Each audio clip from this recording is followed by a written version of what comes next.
Good evening, Fiji, and welcome to For the Record. Now, the issue of scrap metal collection has captured the attention of many Fijians over the years because it has highlighted both the good and the bad about this industry. Now, the livelihoods of those who have become dependent on its income and the means to which they have driven, from scavenging dump sites to outright theft, and subsequently the introduction of new regulations in an effort to curb the effects of all this scrap. We're glad to have the Permanent Secretary for Industry and Trade, Mr. Shaheen Ali. He's taken time out of his busy schedule to be with us this evening. A very good evening to you, sir, and welcome to For the Record. Good evening to you, and good evening to your viewers. Thank you. Now, you've been with the Ministry for Industry and Trade since September 2011. How has that been for you? It's been very interesting, very challenging. I've got to make a real difference in terms of the economy and to the livelihoods of people. So in one word, it has been very rewarding. Now, starting off in your career, would you say this is a place you thought you'd be? I didn't really envisage this, but life is surprising that way. I do know that part. Right, let's get into the business of scrap metal. Now, there's been much reported in the news and all about scrap metal scavengers and dealers. Government has introduced the scrap metal trade decree and even temporarily banned trade of non-ferrous scrap metal. But we'll talk about that later on in the show. But this is all in an effort to identify those breaking the law. Now, for the record, has there been a decrease in reported incidents of the violations of this law because of these new regulations? I would say there has been a substantial decrease in incidences of theft, illegal activity, damage of public and private property. So yes, the bringing in new regulations through the decree and bringing in tighter control and tighter regulations, tighter sort of rules of the game in terms of the stakeholders that are actors in this industry has brought about a cleaner industry, so to speak. Okay. Now, there have been many reports of damage to public infrastructure metal, and recently cases in which people have even been caught on camera with stealing manhole covers. Has anyone been convicted, or have there been fines?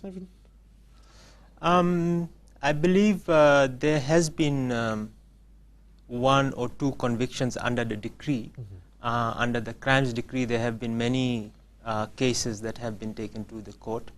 But these incidences that have been reported are really exception rather than the normal what goes on. In terms of damage of public infrastructure, since the decree has come in and since the temporary ban has been put in place in terms of suspension of trade in non-ferrous metal, there has been substantial decrease in theft and damage of public and private property. Okay. Now, many of those watching from home this evening want to know, and some have been assumed, that with all these regulations in place, are all scrap metal dealer businesses operating, are they properly licensed? And what steps are being taken to ensure that those who aren't are stopped? Well, I think the viewers and the public need to know that if they are selling any items that are regarded as scrap metal, they need to be doing that to a licensed dealer. There are a number of licensed dealers that has been licensed by the licensing authority, which is the Ministry of Industry and Trade. And once they have the bona fide license, a valid license, then they can buy scrap metal and trade in scrap metal. In short, yes, we have a record of all licensed dealers, and that is easily available, and the general public can easily access that. If they want that information, they can contact the ministry, and we can give them the names of the nearest licensed dealer convenient to them. Is there roughly, do you have a figure roughly, just an estimate? How many do we have in Fiji, licensed scrap metal dealers? At the moment, there's about 13. 13. Licensed dealers, yes. Last year, because of high incidence of theft and damage, there was a moratorium placed by the Minister of Industry and Trade on not giving any new licenses. That moratorium is still in place. Therefore, we are just, the Ministry of Industry and Trade is at the moment just renewing licenses, those licenses that have expired, and if the track record of that dealer has been clean, then we renew that license. In time to come, we will review that moratorium and get a review of the decision by the Minister for Industry and Trade. Now, what particular steps are there in place? Are there someone within these licensed dealers that has to check that they are adhering to the regulations? Or is it all done by the licensing authority? No, we are trying to make the industry self-regulating. Otherwise, there'll be a high level of administration, monitoring, and compliance cost. In the initial stages, this was necessary. So a compliance and enforcement working group was set up. The ministry understood that the ministry alone could not monitor the whole industry. We needed the help of the Fiji Police Force, the RFMF, the Customs and Revenue Department, the Solicitor General's Office, the DPP. All the stakeholders came together and agreed that they will help in terms of regulating the industry, making it compliant to the scrap metal trading decree. So this committee helps in the monitoring, but as you say, there needs to be a gradual shift from being monitored to self-compliance. And this capacity, as you know, there's not a large number of licensed dealers. The dealers are being educated in terms of record keeping and the steps they need to follow in terms of complying to the regulations. Right. I'm going to have to interrupt you there because we're running out of time, but we'll be right back right after this short break with more with the Permanent Secretary for Primary Industry and Trade.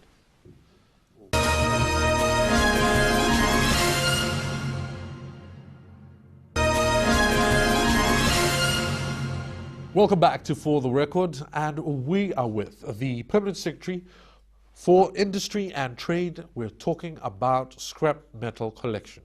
And already we've touched on, just before the break, the various licensing factors, which we will now delve into. But just before that, many of our viewers have expressed concern. You know, what is with these new regulations? Is there a limit to the quantity of scrap metal individuals or business are supposed to have, which they can sell or give to licensed scrap metal dealers? Not at all. The purpose of the decree is not to cause inconvenience. For the general public, if they wish to sell off the scrap metal or any excess material they have which is considered scrap metal, that is probably being a eyesore, or they just need that space and they need to get rid of that. They can contact a licensed dealer, and there's no sort of prescribed quantity they should have. It can be as less or as much as is there. So there's no sort of restriction on that. The regulation comes to the dealers of scrap metal. The decree is applicable to them. If you are trading in scrap metal, if you're buying it from the general public, then you need to be licensed. So that's where the decree, that's what the decree focuses on. So that's what the checks are. The checks are with the licensed scrap metal dealers. That's right. How have they been behaving since these regulations? How have they fared? Well, like with most things, it takes time. It takes time to understand the law. It takes time to understand the decree and, of course, compliance. and then it takes time for the licensing authority and the licensees to have this good working relationship in order to see that the letter of the law is adhered to. Now, you mentioned eyesore for some of the scrap metal. Yes. Now, what about those, this is a question that has been posed to the media many times. What about scrap metals from businesses that leave, say, car wrecks? Do they is that a responsibility of that business to clear it out, or is the workforce or the task force that have been put together to look at the sale of these scrap metal? Is this an issue that they are looking at, or who is in charge of that? Oh, the onus is on businesses or on individuals that have these metals lying around. They need to contact the nearest licensed dealer in order to dispose of this metal. And the licensed dealer then needs to do it legally. Okay, when you say legally, what do they need to do? Well, they need to keep proper records of the transaction, and also they need to ensure that if it's iron, then there's no restriction. If it's public infrastructure, then there's another whole, the decree prescribes a whole set of regulations that they need to follow. They need to inform the licensing authority. But if it's not public infrastructure, then they can trade it normally, whether it's selling it to another buyer or exporting it. Okay. So what if individuals turn up with some of these public infrastructure metal? Individuals, say those who aren't officials of a government or any of government businesses. What happens there? Well, then the dealer would normally verify the source of the public infrastructure that the individual or individuals have brought to them. And then if the source is, if they suspect that it is stolen, then it is their responsibility to inform the authorities about that. Now, there's various factors there that we're going to have to look at. The verification process. Now, is this only done by the law enforcers, the police, so to speak, or can the licensing authority also look at this? Usually, I talked about the compliance and enforcement working group. Usually, the inspectors and the police, and at times the Fiji Revenue and Customs Authority jointly inspect.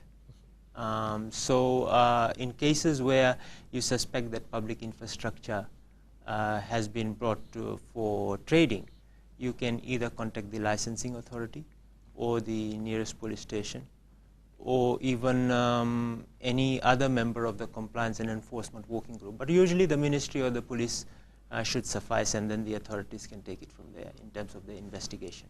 Okay.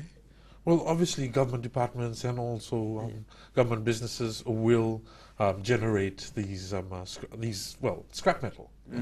Now, you mentioned the conditions that they'd have to adhere to. Yeah. They have to notify licensing authorities. Yes. Yeah? Now, what about other businesses? Do they need to have a license to also give to, well, to provide? What are the checks that they need to provide? For private companies, there's no need they just need to deal with a licensed dealer. Now, I talked about a temporary ban. Yes, that was what I was on non-ferrous. So there is a ban in place.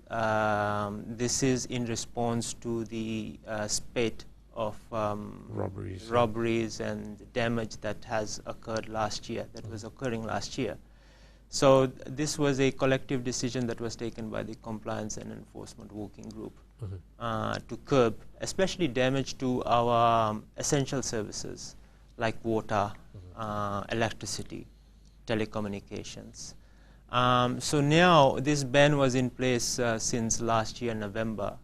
it was put in place for 1 month, just as an emergency response. And during that time, there was this cyclone, Yes. and this ban really worked. It was Even- really put in to also yes. safeguard the public. That's huh? right. To that's stop right. them from Yes. trying to take Trying advantage of. to take advantage, trying to procure the fallen lines and those sort of things, which would have been dangerous. And what was seen, what was witnessed, was the public adhered to this ban, and none of the damaged infrastructure that was done by the cyclone was stolen.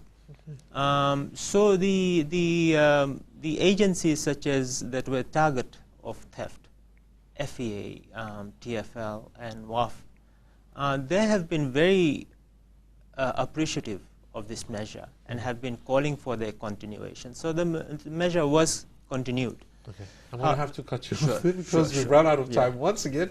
We'll carry on the conversation right after this short break.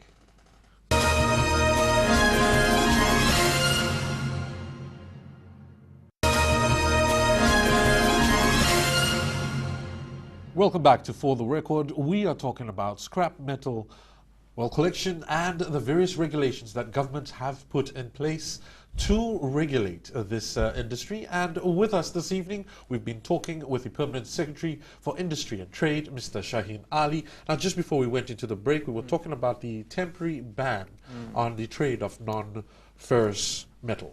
That's right. But there is legitimate reason why the public or even organizations would need to dispose of non-ferrous, say copper or aluminum.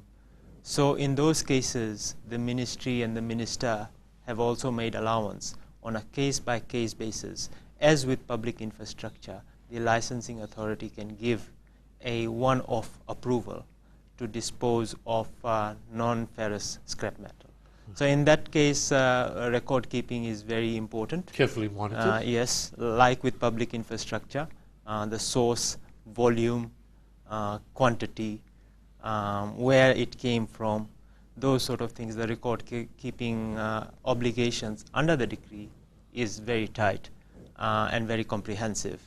So in those cases, the one-off or special approval is granted by the licensing authorities to ensure that legitimate trade in non-ferrous metal, which is not public infrastructure or metals obtained from theft, can be disposed of and can be traded. Okay. Obviously, all these records, are they available to the public? The register is available to the public, and the licensing authority may also check from time to time the records kept by the licensed dealers. And licensing authority also keeps its own record on each licensing dealers. So if I have a query about a licensed scrap metal collector or dealer or a transaction, or a transaction, you can come to the Okay. licensing authority, and that should be transparent to you. okay. Well, that's good to know. And that's all, well, that's what the public really needs to know too, yeah? Now, let's talk about the whole scrap metal collection industry. Yes. How viable is this? Well, Fiji. it has become an industry with the demand for metal globally by emerging and developed economies, especially Asia. You have rising economies of China So that's where that our are- market is for this? that are hungry. There is Korea. They have a huge steel industry. There is Vietnam, there is India, and I mentioned China. So there is a global demand for metal, and prices of copper, prices of aluminum, prices of iron has been very high. So in terms of the last few years, we have had these dealers that have come and set up, some of them foreign, and that has led to exports to the tune of 10 to 12 million prior to the scrap metal decree. Are the same checks being given to these foreign agencies that come and set up? Oh yes, they need to, well, after they have complied with the foreign investment regulations. They also need to be licensed under the decree. So yes, they are part of the licensing, the licenses, and they're part of this register. Same regulations apply. Same regulations apply to them. So in terms of trade, yes, it was significant exports. However, at some point in time, there will be a saturation point where majority of the scrap metal that was lying around would be exhausted. So what happens then? Yes. Then you have cases of people trying to take metal that is not really scrap. So we would rather that resources like iron, aluminium, nickel be reused in Fiji, recycled in Fiji. We understand that this is not possible at the moment. We don't have those industries. However, at some point in time, we could consider that. But we've started with paper recycling. That's true. That's true. I mean, in future it is very possible. But this is not an industry to contribute to economic growth. Okay. For the record, could you put a ballpark figure to, well, say how much in earnings do we get from scrap metal deals? Like I said, our exports earnings has been around 8-10 million. But the purpose of this industry is not to generate exports. Let me make that clear. The purpose is to dispose of metal that are unwanted, that we cannot reuse again. That's the purpose. It's not an industry where we will, keep growing this industry, because at some point this industry will start to hurt Fiji, and the damage I talked about to public infrastructure is in millions of dollars, much more than what we actually exporting to. So the purpose is to dispose of unwanted metal. Yeah. That is the industry.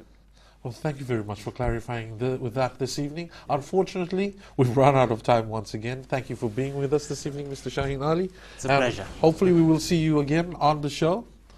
And thank you for joining us this evening on For the Record. For comments and questions, please email us on fortherecord@fbc.com.fj, and join me again next week for more discussions on pertinent issues to all Fijians. Good night, Fiji.